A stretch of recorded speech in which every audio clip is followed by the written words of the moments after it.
There is an intelligence which permeates every atom of matter and embraces every unit of energy perceptible. This infinite intelligence converts acorns into oak trees, causes water to flow downhill in response to the law of gravity, follows night with day and winter with summer.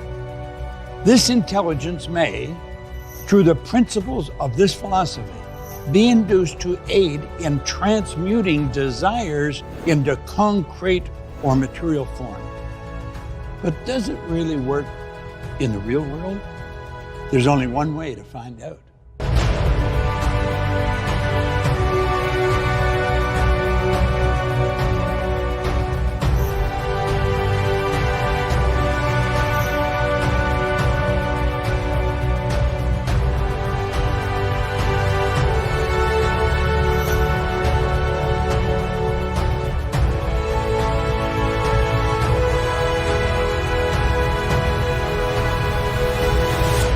Hello there and welcome. You know, you and I are supposed to be here. We're in the right place at the right time. There are no accidents in this whole universe.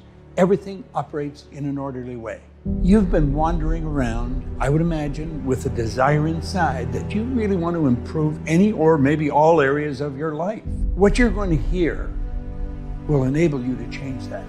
And this is all about you. It's not about me, it's about you. I'm going to share information with you that really originated way back in 1908 from the wealthiest man in the world, Andrew Carnegie.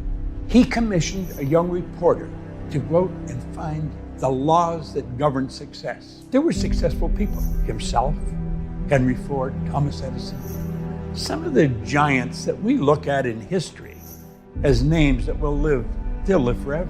And he said it was a shame that these people were going to go to their grave with all this knowledge locked up in their bones. And he said, I think it should be recorded. And that young man, Napoleon Hill, he took Carnegie's challenge and he went and worked at that until 1928, when he wrote The Laws of Achievement. And then in 1937, from it came the book, one of the greatest selling books of all time, Think and Grow Rich. And in that book, he pointed out, after all these years of research, that he found there were 30 major causes of failure. But there were only 13 ideas that contributed to a person accumulating a fortune or enjoying real success. One of the things I found interesting is at the end of the 30 major causes of failure, he put 31. He said, if I've missed any, you can fill this in. And I would imagine that someone has filled that in. So I want you to really pay close attention. This is not an ordinary film that you're watching. These are not ordinary ideas. These ideas are coming from 57 years of focused study by myself and tens of years by Napoleon Hill. But it's really the composite of some of the greatest minds that ever lived. Because he did research with these people for so long, kept picking their brain. In fact, he became very close friends with them. And what caused them to do many of the things they were doing, the ideas that got the Wright brothers off the ground, that enabled Henry Ford to build the car he built. These ideas, they're the ideas that you can have and you can use. Now, I know they work because I've used them. I've used them almost all of my adult life. In the preamble of the book, Think and Grow Rich, Napoleon Hill says there's a secret in this book. And he said, if you can find the secret in the book, you can have anything you seriously want.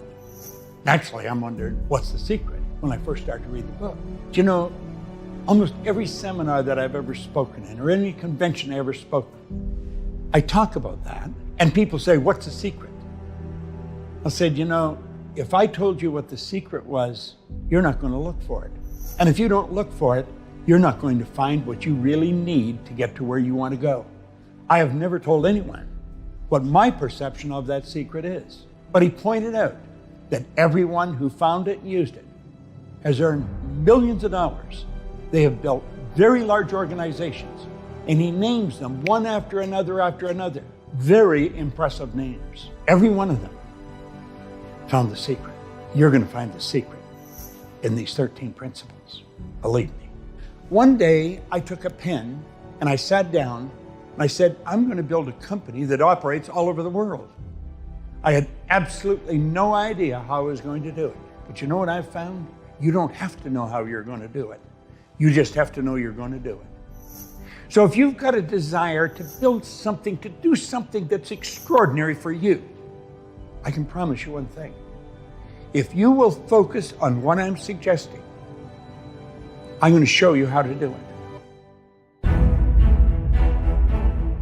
You see, the beautiful truth is you've already got everything you need inside. You don't have to get it. You don't have to follow the pattern that our formal educational institutions teach us. You don't have to read all the books. That's not necessary. I think Madame Montessori put it very well. She said we tend to send a child to school as if they're an empty cup and we expect them to fill the cup. The truth is the cup's already full. School is to help draw out what's already there. You see, you and I are God's highest form of creation. There's nothing on the planet that will even come close to us. Strange thing, you and I are the only creature on the planet that is totally disoriented in our environment. All those other little creatures, they're completely at home in their environment. They blend in. We don't. We're totally disoriented. And that is because we have the ability, you and I do, of creating our own environment. Now think of what that means. That means that you and I can literally create the life we want. Now, as I said, when I first heard that, I did not believe it. But I knew the man that was giving me the advice believed it. And that man was Raymond Douglas Stanford, one of my very first mentors. And as he said to me, he said, Bob, your way's not working. Why don't you try mine? Now, to help you understand where I was, I'd been asked to leave school. They didn't want me there after 2 months in high school. And I can understand why they didn't want me. I was a poor student. I didn't want to pay attention. I had never had a half-decent job in my life. I was earning $4,000 a year, but I owed $6,000. The prospect of even getting out of debt wasn't there. He said, Bob, that's all reasons why you can't do what you want to do. We're not going to spend any time on that. We're going to focus on how you can.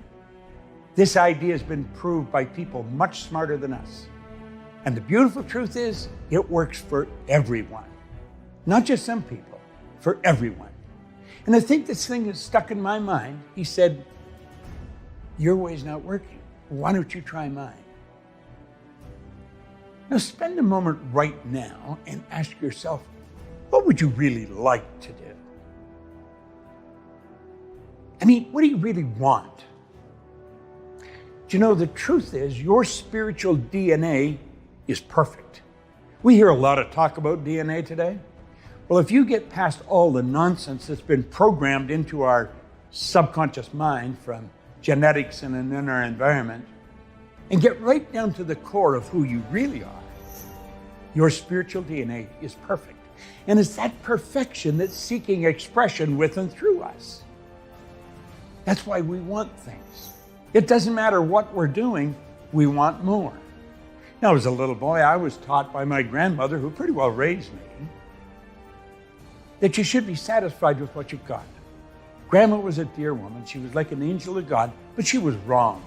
We should never be satisfied with what we've got. We should be happy with what we've got, but never satisfied.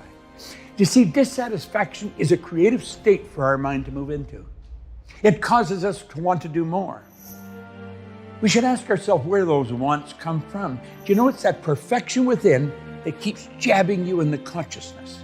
Want this, want that. If you're running, you want to run faster. If you're jumping, you want to jump higher. If you're selling, you want to sell more. If you're singing, you want to sing a better tune. It doesn't really matter what you're doing. You want to do it better.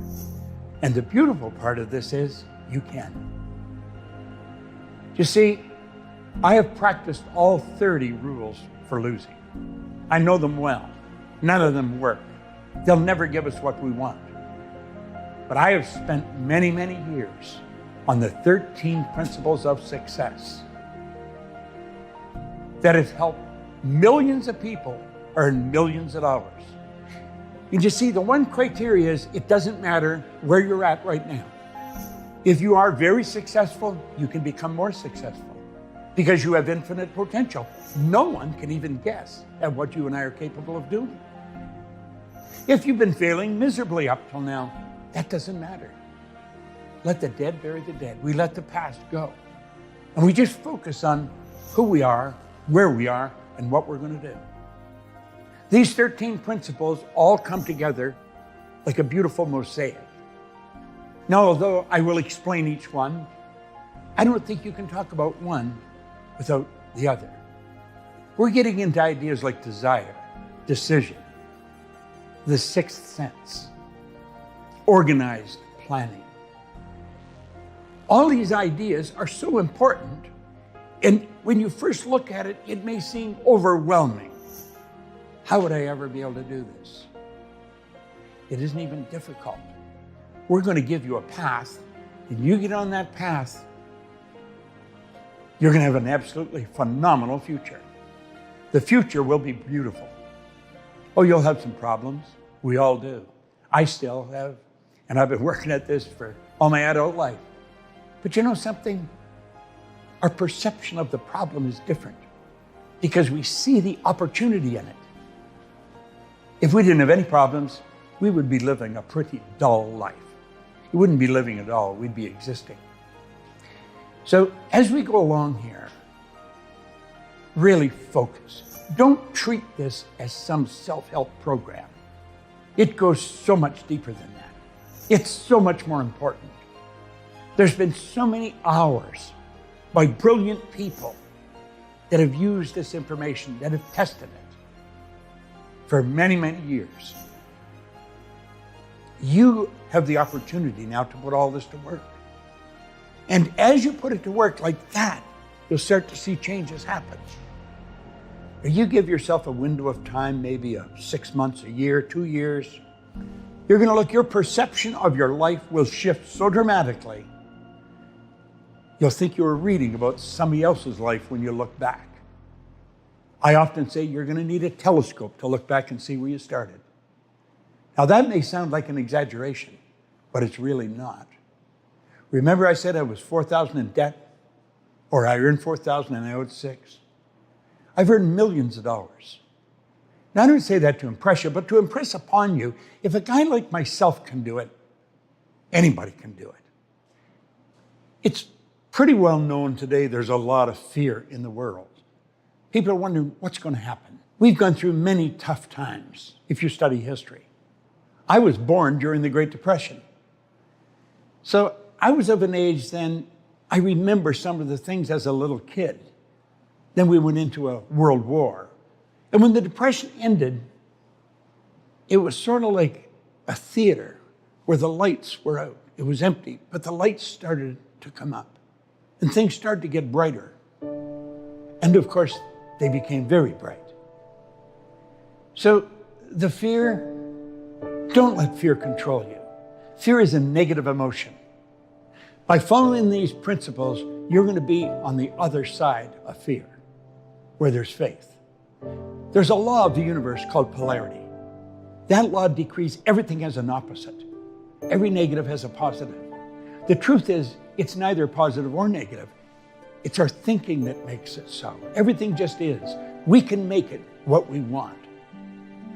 Make up your mind now. You're going to go in the positive polarity. You're going to stay with me because that's where I'm going. And there'll be a very bright future. Let the fear go. It isn't necessary. The cause of it is ignorance. The cause of all fear is ignorance. I'm going to give you understanding. It only comes through study. But it will brighten your life and it will improve your results. And I've had nothing but a strong desire to teach this now for years and years. At first, I didn't know what happened. I was studying this, I was winning, but I didn't know why. I'd earned over $1 million in a year, and I had absolutely no idea how I had done it. Now, probably like yourself, I had been raised to believe if you're going to earn a lot of money, you've got to be really smart. I knew I wasn't very smart, but I was earning a lot of money. I was raised to believe if You're going to get a good job. You've got a good formal education. I didn't have any. I had 2 months in a technical school in high school. I didn't have a good job. I owned the whole company. I had offices in Toronto, Montreal, Boston, Cleveland, Atlanta, London, England. And I looked at all this and I thought, how did this happen? And I didn't know. If you had asked me, I couldn't tell you. But you know what I have found? I have found most highly successful people cannot articulate on why they are. They will say, well, I do this or I do that. And they'll point to one of these 13 principles that they worked at and mastered. The truth is, they're probably using them all and just not aware of it. They're what you call, or I call, an unconscious competent. They're very competent, but they're not consciously aware of why. Now, the sad part of this is that they've got this wonderful way of life, but they can't even transfer it to their children, nor can they give it to their staff. So you find very successful businessmen and women in business or just in life, but they don't know why.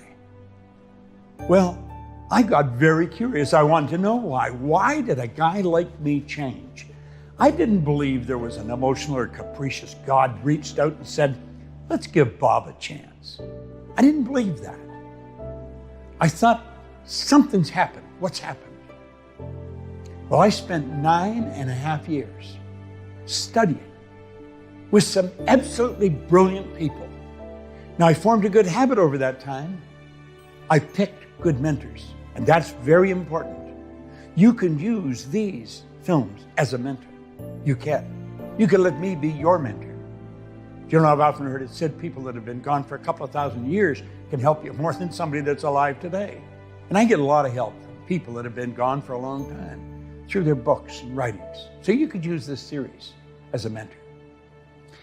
But a habit I formed right from the first person that helped me, Ray Stanford, he said, do exactly what I tell you.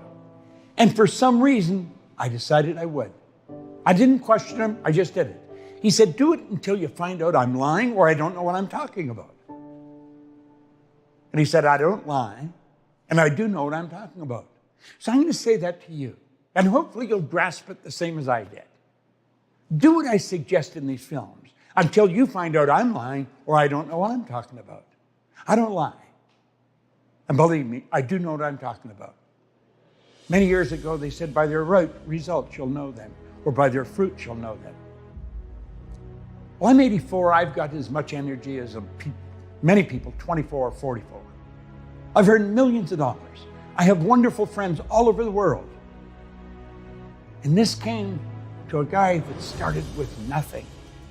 This does work for anyone. It truly does work for anyone.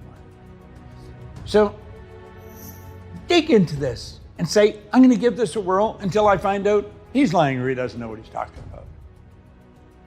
You do that, and you're going to find these 13 principles will change your life like night and day. I searched every day, and every time I picked a new mentor, and I did pick new mentors, I did exactly what they said. It was difficult at first because what I was really doing was changing habit patterns. But they were teaching me things. They were teaching me information that the average person may never learn. I developed a very close rapport with them. And they were brilliant people, every one of them very accomplished. That is a good rule. If you want to do something, go to someone who has demonstrated by results they do know what they're talking about. Ask them, what should you do? Then do exactly what they tell you. Now, I know that works because I'm still doing it, and I do it every day. So I'm going to ask you to resurrect some of those dreams that you may have let fade. Bring them to the surface of your mind. Treat this as some magic formula if you want, and you'll find out it'll produce.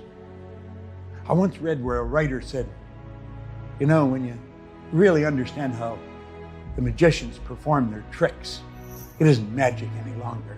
And that's true.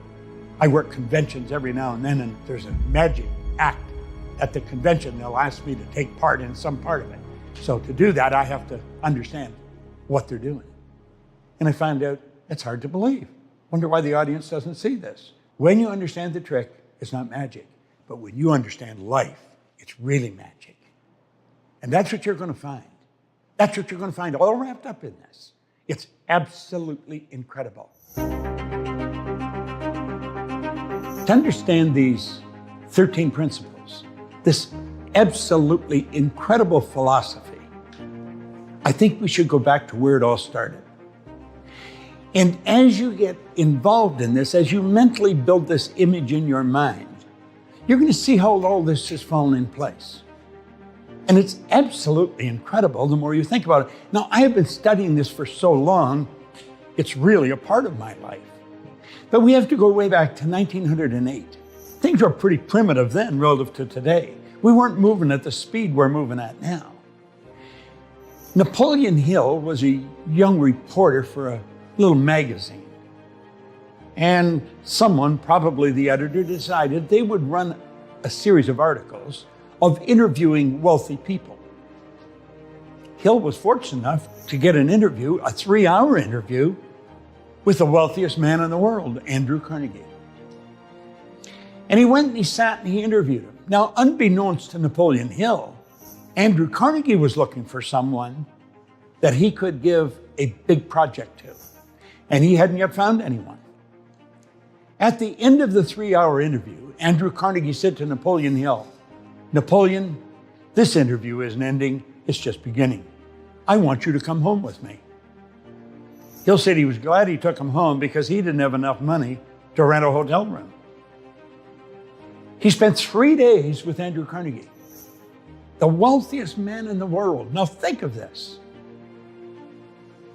Over those 3 days, Andrew Carnegie shared his philosophy. See, he started out as a poor boy, immigrated from Scotland with his parents just as a boy. They didn't have anything. So he went from nothing to be the wealthiest man in the world. And he shared with Napoleon Hill his whole philosophy. At the end of the 3 days, Carnegie decided that, I think this is the man I'm looking for. I guess he could tell by his level of interest in the story, the philosophy of what got him to where he was. There was probably a number of factors came into play, but Carnegie I think he's the guy. And so he asked him a question. Unbeknownst to Napoleon Hill, he only gave him 60 seconds to answer the question. And at the end of the 60 seconds, he would have to make a decision, a monumentous decision, if you think about it. He looked at him. He had a stopwatch in his hand under his desk. And he says, "Napoleon, you've spent 3 days with me. You know now how I've accomplished what I've accomplished. He says, I'm going to ask you a question, and I just want a yes or no answer. Just a yes or no answer, Napoleon." He said, "Would you spend or invest the rest of your life in an idea for which you would probably receive no material compensation for at least 20 years? How would you answer that question?" I've asked myself on many occasions how I would answer it. In 25 seconds, Napoleon Hill said yes, he would. He qualified. He passed the essay test. And he had to make a decision. That was a big decision. You're going to run up against decisions. This is one of the 13 principles. Napoleon Hill wrote a whole chapter on decision in his book, Think and Grow Rich. And right on the very first page, he points out that all successful people make decisions very fast. They change them very slow, if and when they change them at all. And he pointed out that people that are not successful make decisions very slow and change them fast and often. I guess that's why Andrew Carnegie gave him 60 seconds. If he took longer, he would be disqualified. How do you make decisions? Now, Carnegie said to Hill, he said, "Now, Napoleon, I'm going to introduce you to some of the world's most successful people." He said, "I'm going to give you letters of introduction. You'll receive no subsidy from me. I want you to go out and write the laws of achievement. He says, it's a shame that people like myself are going to their grave with all this knowledge locked up in their bones. He said, I want it organized. And I want you to organize it. I will give you letters of introduction, and then you're on your own. Now, he said, you're going to run into many tough times, Napoleon. No question about that. So he said, I'm going to give you something that'll help you through those tough times. I want you to write this out. I want you to write every word. No one's going to underline every word. Now, he said, this is a message that you're going to give from yourself to yourself, Napoleon. So it's going to be you talking to you. I want you to write down, Andrew Carnegie, I'm not only going to equal your achievements in life, I'm going to meet you at the post and pass you at the grandstand.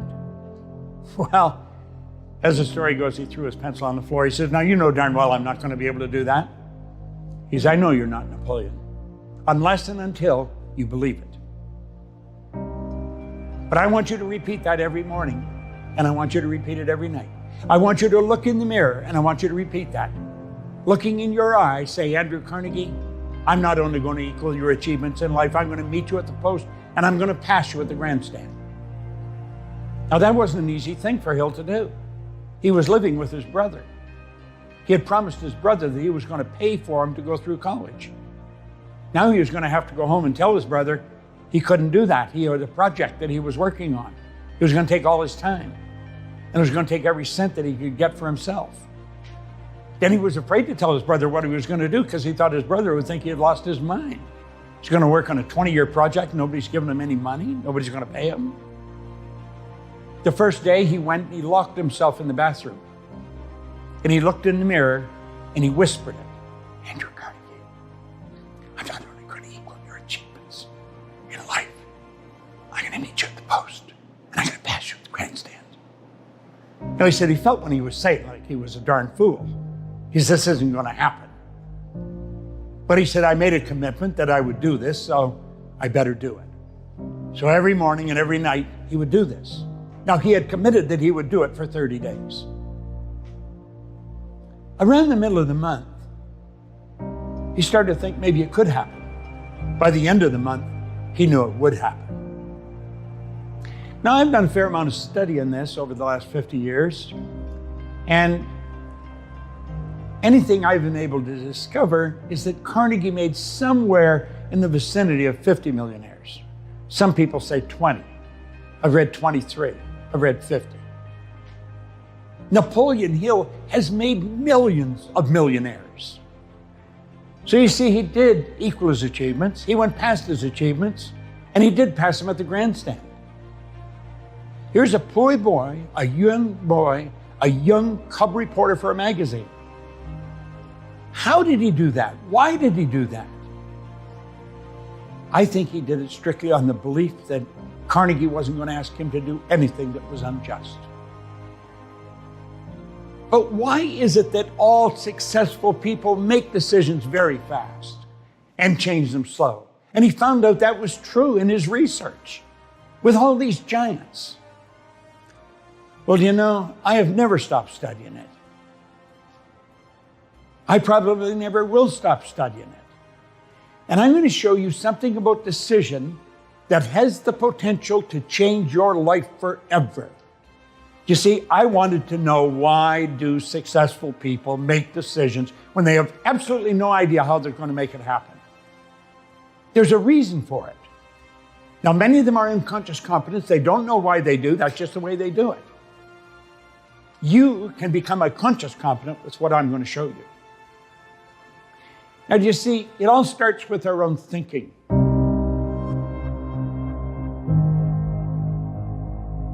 See, vibration is the law of the universe. Everything vibrates, nothing rests.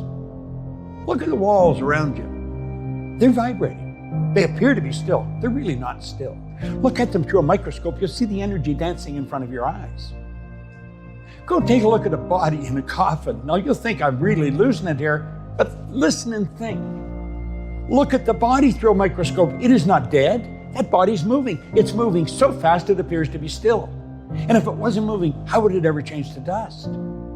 Everything moves. We live in an ocean of motion. Make no mistake about it.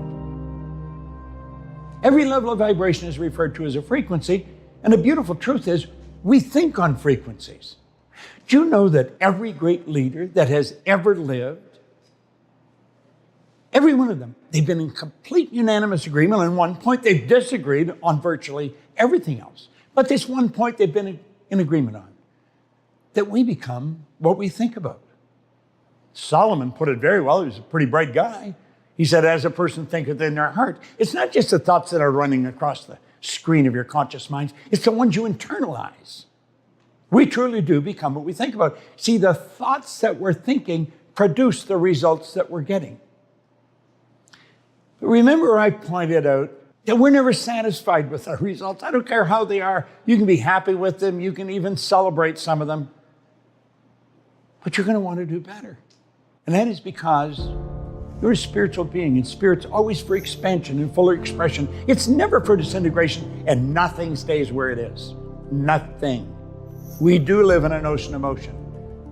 The dynamic law of life is create or disintegrate. You're never going to stay where you are. Following what we're teaching, you're going to create.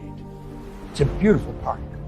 So we're looking at our results and we're saying, but this is where I really want to go. And we point to a star that we're shooting at.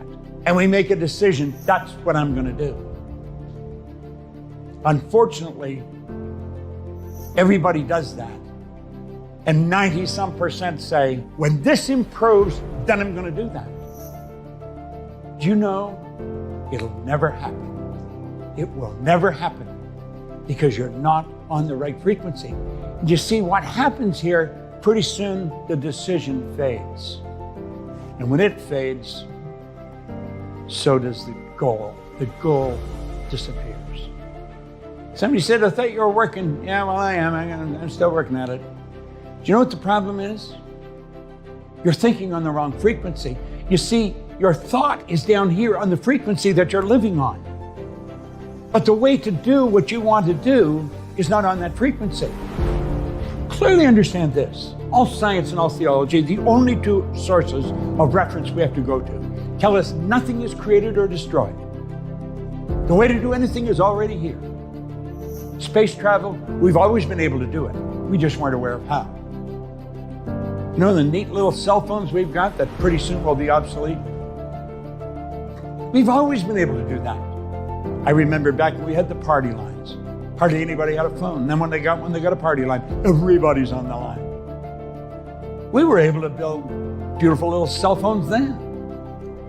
Do you know the cell phone you've got has more power as a computer than the computer that took the first rocket to the moon? It's magnificent when you think of what we're doing. And it's all in awareness. And that's what you're developing.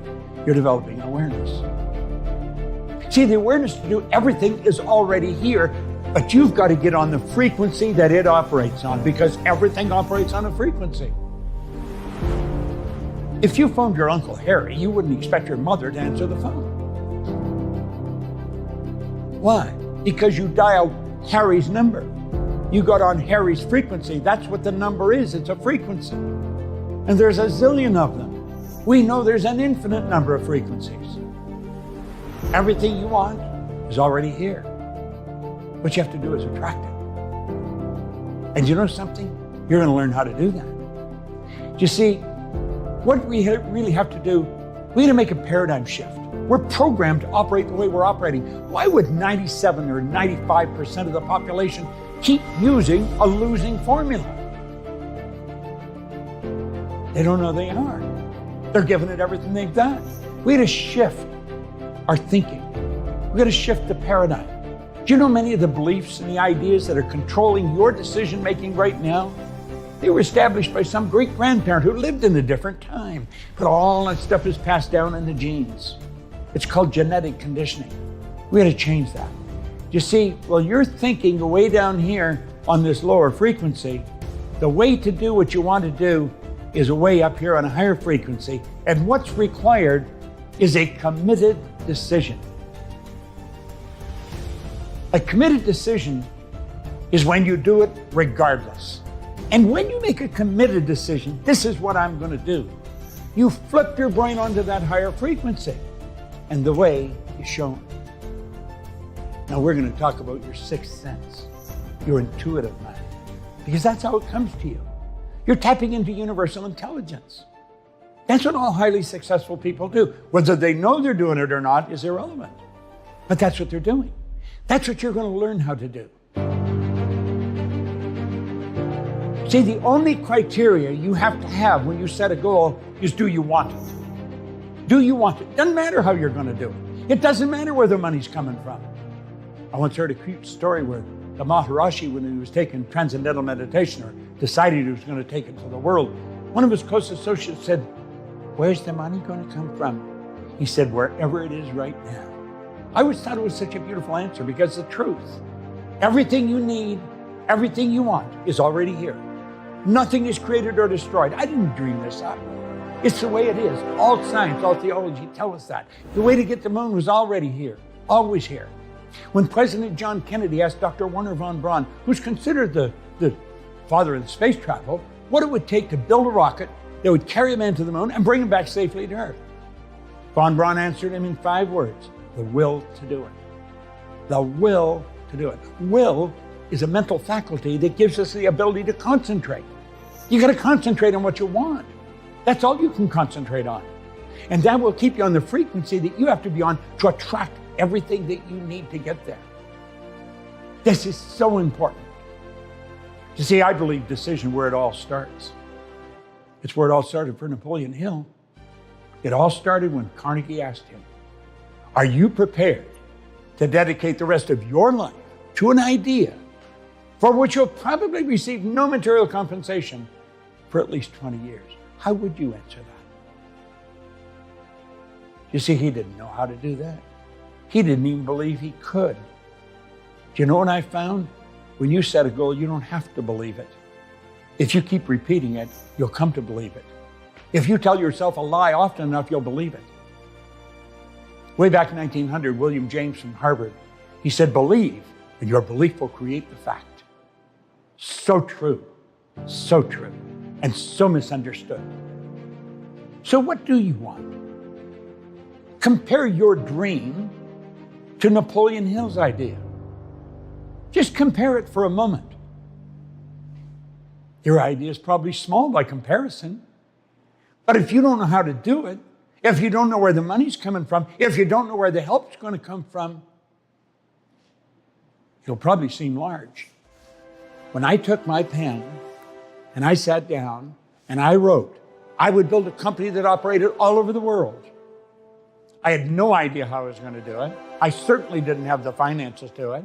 I didn't have the help. I didn't even have an assistant. I was just me in my den writing on a pad. Do you know something? Today, I own a company along with Sandy Gallagher, who is my business partner, and we operate all over the world. These aren't accidents. I'm just an ordinary guy that's doing what the public would consider something extraordinary. But it's not extraordinary to me, and it's not going to be to you when you start to understand these principles and incorporate them into your life. I once read where it said, no amount of reading or memorizing is going to make you successful. It's the understanding and application of why stuff that counts. You're going to study this. I study it every day, for at least an hour, sometimes more, but at least an hour. It's a habit. Habit's something you do unconsciously. You don't even spend any time thinking about it. You just do it. You get dressed by habit. You shower, comb, wash your hair. Habit. Do you know good habits automatically transform our life?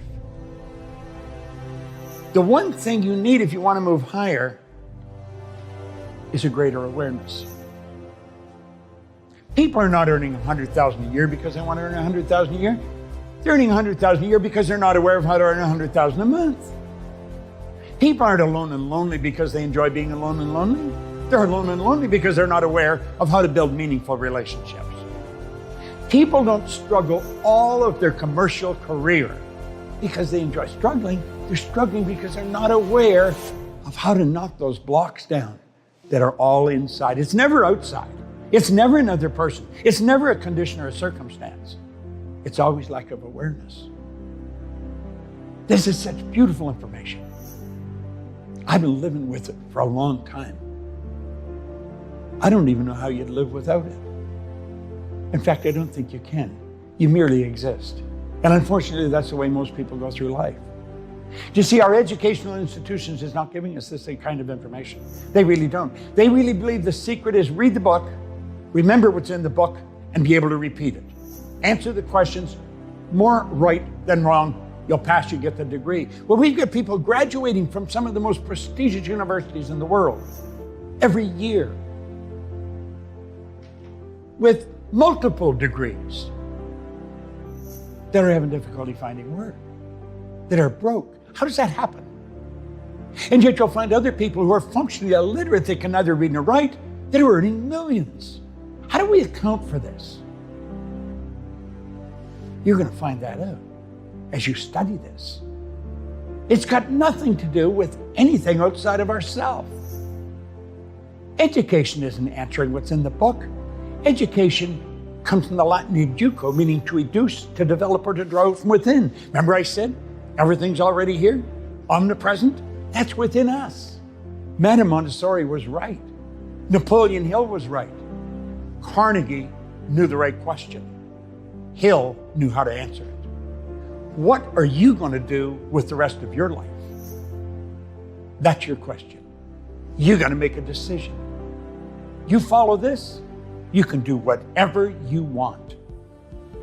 Whatever you want. I mentioned we want to build schools in Africa for kids that have never seen a school. And so we're building them. There's many things we want to do. We do them all. I never wonder if I can do something. I just ask myself, do I want to? That's the way I think God meant us to live. I believe we're doing God's work. Somebody say, what's God's work? Well, if God's the creator, then God's work would be creation. We've been given the mental faculties to create. We've been created in God's image. Somewhere along the line, way back when, somebody got that mixed up. They thought when they said you're creating God's image, that God was created in their image, so they're looking for a man on a cloud. There is no man on a cloud. But I'm going to tell you something. You got some phenomenal stuff locked up inside of you. You bring it to the surface, you can have anything you want. It's a great way to live. Study this every day. It will pay astronomical dividends. And you want to know something else? You're going to find people that laugh at you at first will start following you. They'll start to want to know, what are you doing? I know, because they laughed at me. But then they started to follow me. And then they started to thank me. I am so grateful to the great work that Napoleon Hill dedicated his entire lifetime to. And you know, when you finish this, you will be too, because your world is going to change like night and day. My hope for you is that you get as much out of this, or even 10% out of this, as I've got it over my lifetime. And if you do, you're going to have an absolutely brilliant future. I love my life. Every morning I wake up, I've got a beautiful day in front of me because I'm doing what I absolutely love to do. And you know the beautiful part? I'm doing it with people that are just like myself. They're into bigger ideas. They're into learning. They want to know. And they know they don't know it all. But we can keep growing. That spark of perfection within you is jabbing you, telling you, want this, want this. Write it down. Make up your mind you're going to do it. And remember, you don't have to know how. You only have to know you will.